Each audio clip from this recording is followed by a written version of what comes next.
अस्सलाम वालेकुम नाज़रीन, आपको एक नई एपिसोड में खुश आमदीद कहते हैं। रमज़ान मुबारक का महीना चल रहा है। इस महीने की बरकतें और रहमतें बरस रही हैं।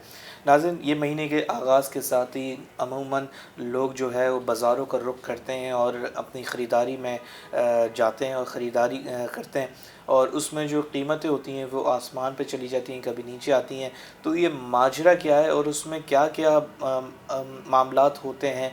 और स्पेशली पाकिस्तान जो में एक शहर ऐसा है जो 70% जो रेवेन्यू जनरेट करके देता है, और उस शहर में बहुत सी मार्केटें हैं, और उस मार्केट में एक ऐसी मार्केट है जिसका नाम जोड़िया बाज़ार है, जिसका एक पाकिस्तान की तारीख़ में, कराची की तारीख़ में एक अपना मुकाम है। और जो मार्केट में जो रेवेन्यू जनरेट करके देती है वो भी एक मिसाल के तौर पे जाना जाता है। तो हमारे साथ मौजूद हैं इसी मौजू पर बात करने के लिए।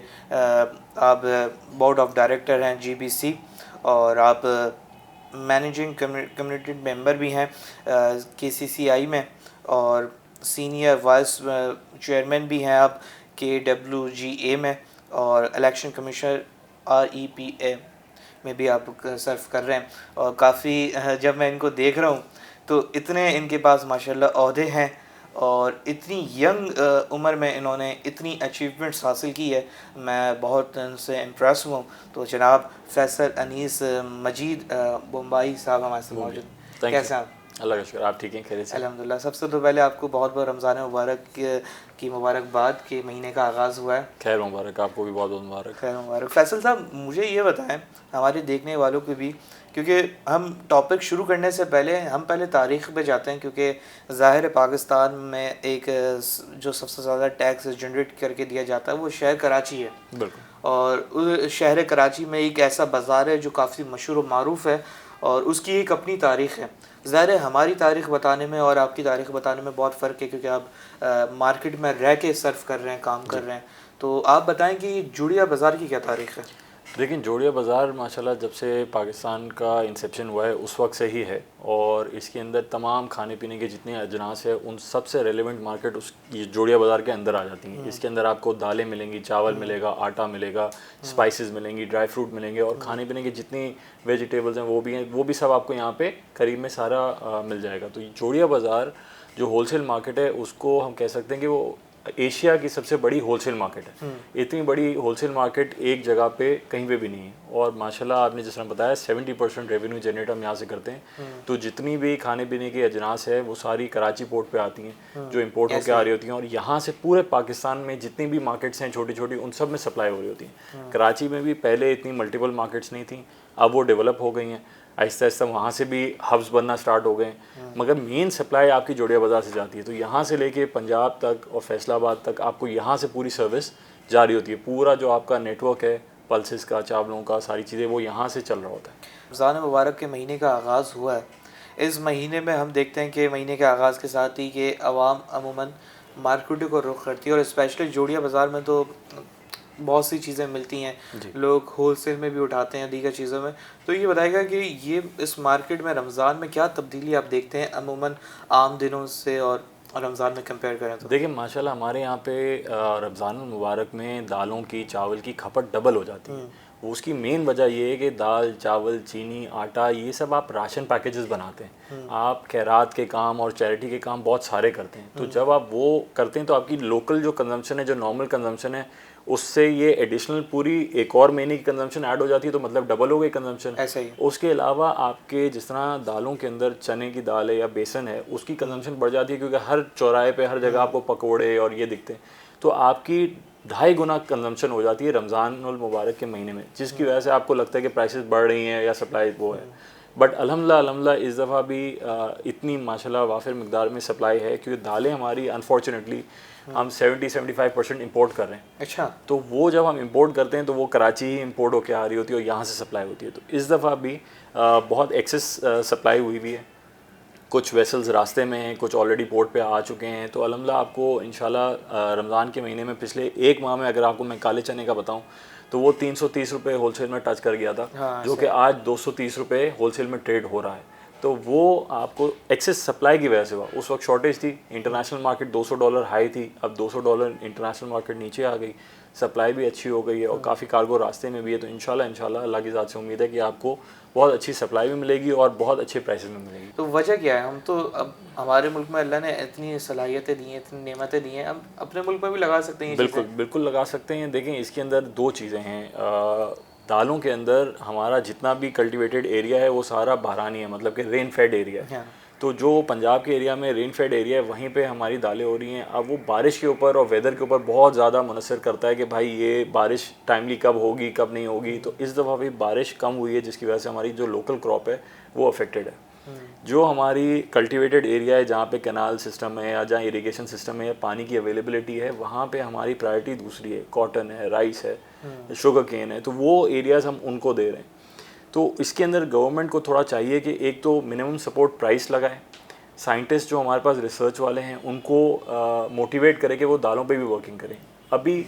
और तीसरा पॉइंट ये है कि हम इसके ऊपर प्रोडक्शन में फोकस करें ताकि हमारी लोकल प्रोडक्शन हो। बहुत सारे हम क्योंकि इंपोर्ट करते हैं और होलसेल में सप्लाई भी कर रहे होते हैं, तो हमारे लिए तो कारोबार है, but as a general Pakistani अगर हम सोचते हैं तो बहुत ज़्यादा फॉरेन एक्सचेंज आपका बाहर जा रहा होता है और बेसिक कमोडिटी है, गरीब आदमी की कमोडिटी है। बिल्कुल ऐसे ही है। तो उसकी वजह से मैं खुद भी रिसर्च में थोड़ा सा गवर्नमेंट के साथ और ताउन कर रहा होता हूँ और उसके साथ वर्किंग कर रहे होते हैं कि हम इसको किस तरह इम्प्रूव कर सकें। भावलपुर में इन्होंने last year green moong bean के ऊपर वर्किंग की, जो हरी मूंग जो होती है हरी मूंग, उसके ऊपर उन्होंने, हम पहले वो इंपोर्ट कर रहे थे बट वो उन्होंने उसके ऊपर वर्किंग की, उसकी यील्ड इंप्रूव की, उसकी क्वालिटी इंप्रूव की, जिसकी वजह से उसकी प्रोडक्शन बहुत अच्छी आई। तो फिर हमें इंपोर्ट करने की ज़रूरत ही नहीं पड़ी। वो लोकली माशाल्लाह हमारे पास इतना था कि वो सस्ते में भी मिला, अच्छे में मिला और पूरे पाकिस्तान कंज्यूम किया। अब वापस इस साल थोड़ी सी क्रॉप ख़राब हुई है तो फिर हमें इंपोर्ट की तरफ जाना पड़ रहा है क्योंकि लोकल कंजम्पशन तो अपनी जगह खड़ी हुई है, आपको सप्लाई तो देनी है।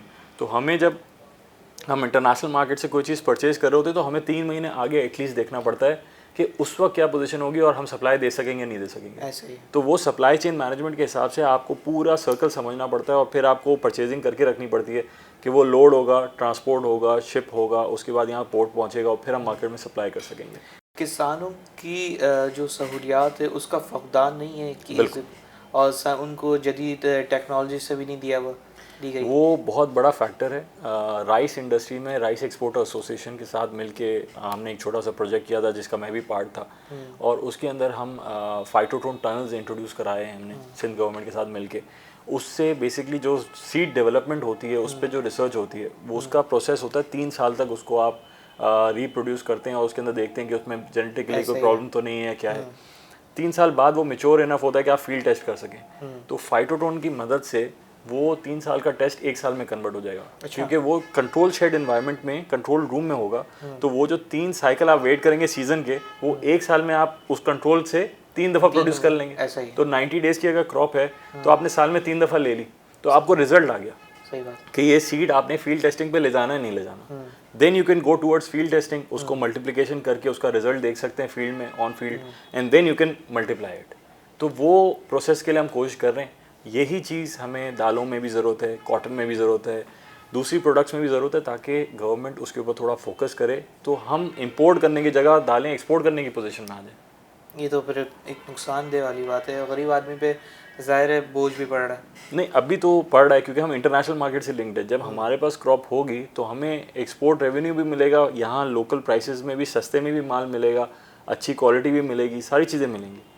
तो जब हम खुद अपने पैर पे खड़े हो जाएंगे तो हम खुद एक्सपोर्ट करके रेवेन्यू कमा सकते हैं। अच्छा, ये बताएं, रमज़ान का महीना चल रहा है और ज़ाहिर आगाज़ हो गया है, तो पाकिस्तान में जो 70% टैक्स जनरेट करके दे रहा है, तो आप कह सकते हैं कि ये इंपोर्ट का जितना पोर्शन हम करते हैं वो 1.5 मिलियन डॉलर्स का हम इंपोर्ट कर रहे होते हैं। तो जिसकी वजह से वो हम रेवेन्यू के अंदर उसको शेयर कर रहे होते हैं। बट वो मेनली दालें जिस तरह वो इंपोर्ट हैं, राइस जो है वो हम एक्सपोर्ट करते हैं। तो राइस का बहुत बड़ा, जिस तरह 3.8 बिलियन डॉलर्स की एक्सपोर्ट की लास्ट ईयर पाकिस्तान ने, तो वो बहुत बड़ा रेवेन्यू जनरेशन है। और उसके अलावा कॉर्न, सीसम सीड्स, दूसरे प्रोडक्ट्स भी एक्सपोर्ट कर रहे होते हैं। यही हमारे राइस के ही एक्सपोर्टर्स उसके साथ ही मिलके ये काम भी कर रहे होते हैं। आप लोग, बताया गया हमें कि आप लोग राशन का भी माशाल्लाह रमज़ान में काम करते हैं, तो थोड़ा उस बारे में बताएं। देखिए जोड़िया बाज़ार के अंदर जहाँ पे होलसेल की मार्केट्स हैं उसके साथ रिटेलर्स भी बैठे हुए हैं जो कि राशन पैकेजेस, जिस तरह मैंने आपको बताया कि डबल हो जाती है कंजम्पशन, तो राशन पैकेजेस बना के वो पैकेजेस उन्होंने रखे हुए होते हैं। वो आपको सस्ती कीमत में अच्छे राशन पैकेजेस बना के और फिर आपको जहाँ सप्लाई करना है आपने उस हिसाब से उनसे अरेंजमेंट किया और आपने जाके डिलीवर कर दिया। तो वहाँ से आपको क्वालिटी भी आप चेक कर सकते हैं। अगर आपको कोई क्वालिटी ए बी सी समझ नहीं आ रही तो आप दूसरी वैरायटी चेक करके उस हिसाब से अपने हिसाब से आप पैक करा सकते हैं। तो हमारे पास यहाँ पे जोड़िया बाज़ार में रिटेल सेक्शन भी है जो कि वहाँ दुकानदार बैठे हुए हैं और आपकी पसंद से राशन पैकेज डेवलप कर सकते हैं जितना आपका बजट है उस हिसाब में, एंड देन आप वहाँ से लेके पैकिंग करा के आप डिलीवर कर सकते हैं। बड़ी बड़ी एनजीओस आती हैं जिसमें हज़ारों की तादाद में राशंस दिए जाते हैं, तो उसमें भी कंपनी आपकी जो एसोसिएशन है वो हेल्पफुल हो रहती है। जी जी, देखिए ओपन मार्केट है ना यहाँ पे, जोड़िया बाज़ार ओपन मार्केट है, आपके 600 के करीब दुकानदार हैं होलसेलर और रिटेलर्स मिला के। तो जब आपको एक तो प्राइस कंपटीशन होता है कि आप मेरे पास अगर आपको 2 रुपये महंगी मिल रही है चीज़ तो बराबर दुकान आप जाएंगे तो उसको आपको कंपटीशन में वो 2 रुपये सस्ती दे रहा होगा अगर मैं 2 रुपये एक्स्ट्रा कर रहा हूँ। तो वो ओपन मार्केट है, तो आपको वहाँ पे कंपेटिटिव प्राइसेस भी मिलते हैं। अलग अलग एनजीओज अलग अलग टर्म्स एंड कंडीशन पे काम करती हैं, अलग अलग इंडिविजुअल्स भी जाके राशन पैकेजेस लेते हैं। इवन इस तरह का काम भी होता है कि आपने दुकान से कार्ड्स ले लिए, समझे 100 कार्ड्स आपने राशन के ले लिए, आपने डिस्ट्रीब्यूट कर दिए, जो डिजर्विंग बंदा है उसने वो कार्ड जाके वहाँ प्रेजेंट किया, उसके अगेंस्ट में राशन लिया उसने और वो घर चला गया, ना उसको लाइन में लगना है ना कुछ करना है। तो अलग अलग सिस्टम्स बने हुए हैं और अलग अलग तरीके से लोग सर्व कर रहे हैं। तो अल्हम्दुलिल्लाह हमारे यहाँ पे बहुत अच्छा एक चीज़ है कि चैरिटी रमज़ान के महीने में हमारी बढ़ जाती है और चैरिटी करने में लोग भी पेश होते हैं। फैसल साहब ये बताएं कि रमज़ान में आपकी क्या मसरूफियात रहती है? रमज़ान में बस थोड़ा बहुत कोशिश करते हैं कि ऑफिस को टाइम दे के और उसके बाद फिर इसी तरह की कुछ ना कुछ वेलफेयर काम में काम करें और वो स्केड्यूल टाइट होता है तो बस इसी तरह चल रहा होता है। मैं चेंबर में भी थोड़ा एक्टिव हूँ तो चेंबर में भी मीटिंग्स वगैरह और होती हैं, बट एसोसिएशन आज भी नकवी साहब जो हैं, हसन नकवी साहब कमिश्नर कराची, वो कराची होलसेल ग्रोसर्स एसोसिएशन में आए हुए थे और उन्होंने पूरा विज़िट किया मार्केट का, किस तरह काम हो रहा है क्या हो रहा है। और अल्हम्दुलिल्लाह कराची होलसेल ग्रोसर्स एसोसिएशन के तवस्सुल से उन्होंने एक कंप्लेंट सेल भी इशू किया है। कंप्लेंट सेल इसलिए वहाँ किया है कि आपको यहाँ कोई प्रॉब्लम है, कोई सारिफ आ रहा है और उसको प्राइस लिस्ट पे नहीं मिल रही, या उनको कोई भी तकलीफ है कि वेट का मसला है या गाड़ी आने का मसला है या एक्स्ट्रा चालान हो रहा है या कोई भी चीज़ हो रही है तो वहाँ आके रिपोर्ट कर सकते हैं। तो वहाँ कमिश्नर ऑफिस से भी एक रिप्रेजेंटेटिव बैठेंगे, हमारी एसोसिएशन से 2 रिप्रेजेंटेटिव बैठेंगे, ताकि फौरी तौर पे जिस बंदे को कनेक्ट करना है आपने कनेक्ट किया और उस मसले को हल करने की कोशिश की। ज़बरदस्त। मुझे आपकी इस बात से एक सवाल याद आया जो कि क्योंकि ज़ाहिर है हमारे व्यूवर्स जो हैं सिर्फ वो पाकिस्तान से नहीं हैं, दूसरे ममालिक से भी हमें देखते हैं, काफ़ी अच्छा फ़ीडबैक देते हैं। तो जैसे कराची में या पाकिस्तान में एक निज़ाम बना हुआ है दूसरी मार्केटों का, होलसेल मार्केट से हटकर, कि असिस्टेंट डायरेक्टर जो है वहाँ से डिस्ट्रिक्ट की तरफ से रोज़ाना वो निकलती है, एक लिस्ट निकलती है, फ़लाना की चीज़ इतनी कीमत में इतनी। तो क्या होलसेल मार्केट की तरफ से भी के लिए भी कमिश्नर कराची की तरफ से कोई लिस्ट निकलती है? जी जी, ये प्रैक्टिस साल की है और स्पेशली रमज़ान के महीने में ये प्रैक्टिस होती है ताकि जो सारिफ हैं उनको नॉमिनल प्राइस के ऊपर चीज़ें मिल सकें, सारा जो ग्रोसरी बास्केट है वो उनको नॉमिनल प्राइस पे अवेलेबल हो। तो बिल्कुल ये प्रैक्टिस है और उसके ऊपर चालान्स भी होते हैं अगर कोई एक्सेसिव बेच रहा होता है। इसके अंदर क्वालिटीज़ बेसिकली बनी होती हैं 1 2 3 ABC कैटेगरी करके। तो जो A कैटेगरी होती है उसका रेट अलग होता है, B का अलग होता है, ताकि जो आप कस्टमर अगर A ग्रेड परचेज़ करना चाह रहे हैं तो उसको A ग्रेड क्वालिटी मिले और A ग्रेड में वो प्राइस भी उसी हिसाब से वो दे। लेकिन फैसल साहब ये होता हुआ दिखता नहीं है। हम देखते हैं कि रमज़ान का महीना शुरू होता है, चेक एंड बैलेंस नहीं होता है, यहाँ पे एकदम कीमतें आसमान पे चली जाती हैं। कोई अभी देखें कोविड गुजरा था 2020 में, तो सिर्फ कोविड की एक मिसाल दे रहा हूँ मैं, टॉपिक पे दोबारा ही आएंगे, थोड़ा सा हट रहा हूँ मैं, कि कोविड गुजरा था तो हमने देखा कि जो मास्क 1 रुपये का होता था, जैसे ही कराची में पहला केस आया उसकी कीमत 100 रुपये चली गई, फिर उसके ऊपर चली गई एकदम ऐसे ही। तो हमारे मुल्क में, हमारे शहर में, ना मुल्क और शहर दोनों की बात कर रहे हैं, चेक एंड बैलेंस नहीं है। हम देखते हैं रमज़ान से पहले, जैसी रमज़ान के महीने का आगाज़ हुआ उससे पहले ही चीज़ों की कीमतें बढ़ा दी, आसमानों पर चली गई, गरीब आदमी महंगाई की चक्की में पिस गया। देखें आपकी बात सही है, जिस तरह आपने कोविड का एग्जांपल दिया ना, तो दुनिया भर में उस वक्त सप्लाई शॉर्टेज थी। इवन हमारे पड़ोसी मुल्क से भी राइस एक्सपोर्ट की भी शिपमेंट्स नहीं जा रही थी। अल्लाह का बहुत बड़ा करम था हमारे ऊपर कि हमारे पाकिस्तान ने दुनिया भर में राइस एक्सपोर्ट की शिपमेंट्स की उस पीरियड में। उसके बाद होलसेल मार्केट की तरफ आए तो मेरे वाले साहब अनीस मजीद साहब उस वक्त हयात थे, वो उस वक्त ख़ास कमिश्नर साहब जो उस वक्त थे, उनके साथ मिल के उन्होंने एक प्रपोज़ल बनाया कि भाई यहाँ से अनाज की सप्लाई होनी चाहिए वरना शॉर्टेज हो जाएगी और यहाँ पे है ना प्रॉब्लम होगा। तो उन्होंने एक स्पेशल लेटर इशू किया कि आप है ना जो बंदा ट्रेड का है, जो कुछ जोड़िया बाज़ार जा रहा है, क्योंकि मूवमेंट पे भी पाबंदी थी, तो वो मास्क वगैरह यूज़ करके अपनी हिफाजती चीज़ें यूज़ करके और है ना आए और होलसेल से डिस्ट्रीब्यूशन करें और माल बेचें, माल रोकें नहीं। तो उस तरह अनाज की मंडी उस वक्त भी हम लोगों ने एक्टिवेट रखी। इसी तरह देखें मास्क की जो एग्जांपल है ना, वो सप्लाई डिमांड के हिसाब से भी आप समझ सकते हैं। पहले यहाँ कोई मास्क का कॉन्सेप्ट नहीं था, सैनिटाइजर का कॉन्सेप्ट नहीं था, तो आपको अवेलेबिलिटी भी नहीं थी ना प्रोडक्शन थी।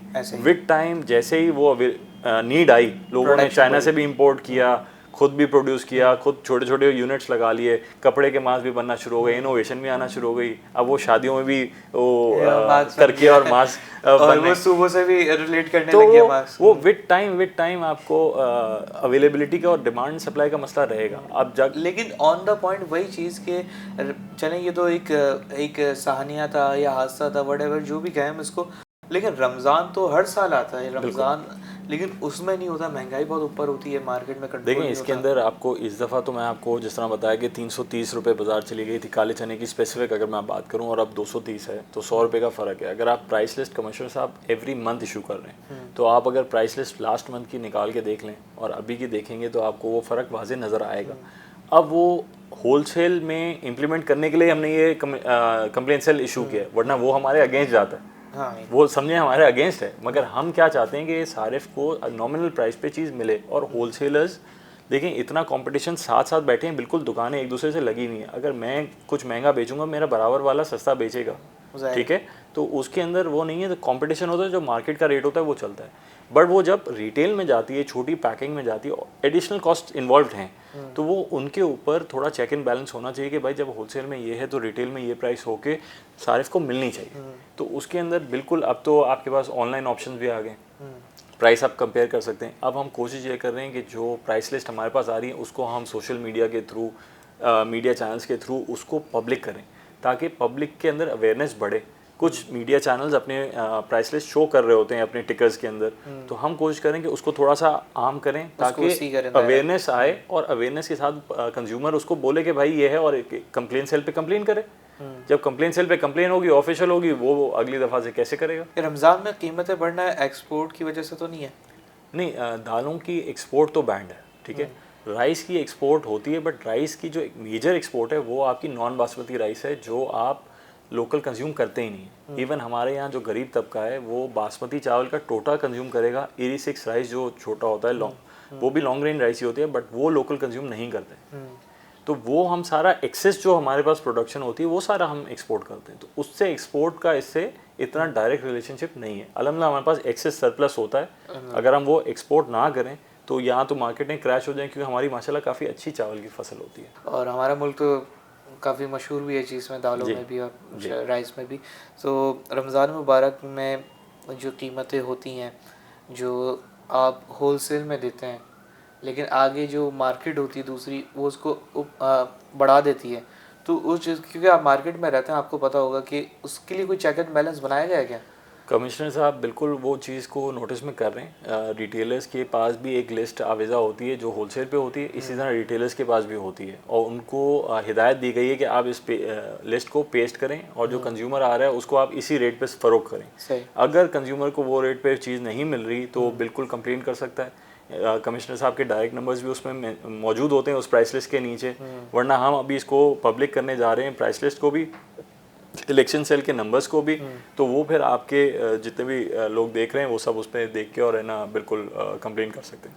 कुछ आखिरी पैगाम, क्योंकि हम अपना इख्तितामी जानिब बढ़ रहे हैं, तो कुछ आखिरी पैगाम जो आप मार्केट में रहने वालों के लिए देना चाहें जो रमज़ान में कीमतें बढ़ा देते हैं और आवाम महंगाई की चक्की में फंस जाती है। देखें, हम होलसेल में काम कर रहे होते हैं और हम होलसेल में कारोबार कर रहे होते हैं, तो वो कंटेनर बेस्ड होता है। तो हम भी जब घर का राशन लेने जाते हैं तो वालदा या बेगम वगैरह जो जाती हैं वो दुकान पे रिटेल सेक्टर पे ही जाती हैं और वहीं से ले रही होती है। तो हम भी आम सारिफ की तरह ही परचेज़ कर रहे होते हैं, तो हमें आइडिया होता है कि क्या डिफरेंस चल रहा है और क्या नहीं चल रहा। हमें अवेयरनेस की ज़रूरत है कि हम ये जो प्राइस लिस्ट कमिश्नर साहब इतनी मेहनत करके बनाते हैं और हमारे साथ भी रुजू करते हैं, रिटेलर से भी करते हैं, तो उसके ऊपर इम्प्लीमेंट कराएँ। देखिए दालों में जहाँ तक बात है वो इंपोर्ट प्रोडक्ट है, तो हमारे भी इंटरनेशनल मार्केट से लिंक हो जाता है। ऐसा ही और सप्लाई लिमिटेड होती है, तो जब सप्लाई एंड डिमांड का गैप आता है तो कुछ चीज़ें बढ़ भी जाती है। बट हमारी कोशिश ये होती है कि हम इसकी सप्लाई को रेगुलर रखें, सप्लाई प्रोवाइड करते रहें ताकि ये पूरे पाकिस्तान में कंज्यूम हो सके। और कोशिश हमारी ये है कि हम गवर्नमेंट से भी अपील करें कि अपनी लोकल प्रोडक्शन को बढ़ाने के लिए ऊपर हम वर्क करें गवर्नमेंट के साथ मिलके, ताकि हमारी ये जो ज़रिए मुबादला जा रहा है उस पर हम थोड़ा सा काबू लाएं और हम खुद अपनी पैदावार बढ़ा के आगे बढ़ सकें। मुझे इस बात की खुशी है कि मार्केट में जो है हमारी ये यंग जनरेशन मौजूद है और जिस तरीके से ये अपने पैशन के साथ काम कर रहे हैं, मुझे इंतहाई खुशी होती है कि इंशाल्लाह पाकिस्तान एक दिन ज़रूर तरक्की करेगा, क्योंकि आप जैसे नौजवानों का इस मुल्क में बहुत अहम किरदार है जो कि आप लोग अदा कर रहे हैं। नाज़रीन, महीना जो चल रहा है रमज़ान मुबारक का और कीमतें भी बहुत आसमानों पर हैं, लेकिन कोशिश करें कि हम मिल बांट कर, जो देखने वाले जो मार्केट में रहने वाले हैं उनसे भी गुजारिश है कि थोड़ा सा इसमें रिलीफ देने की कोशिश करें पब्लिक को। हम जानते हैं कि आपको भी बहुत मुश्किल है और ये मुश्किल का वक्त चल रहा है मुल्क पर ज़रूर है, लेकिन एक दिन गुजर ज़रूर जाएगा। तो इसी के साथ दीजिए आज सैयद हसन काजी को इजाज़त। ज़िंदगी रही तो फिर मुलाकात होगी। अपना ख्याल रखिएगा, दुआओं में याद रखिएगा। अल्लाह हाफ़िज़।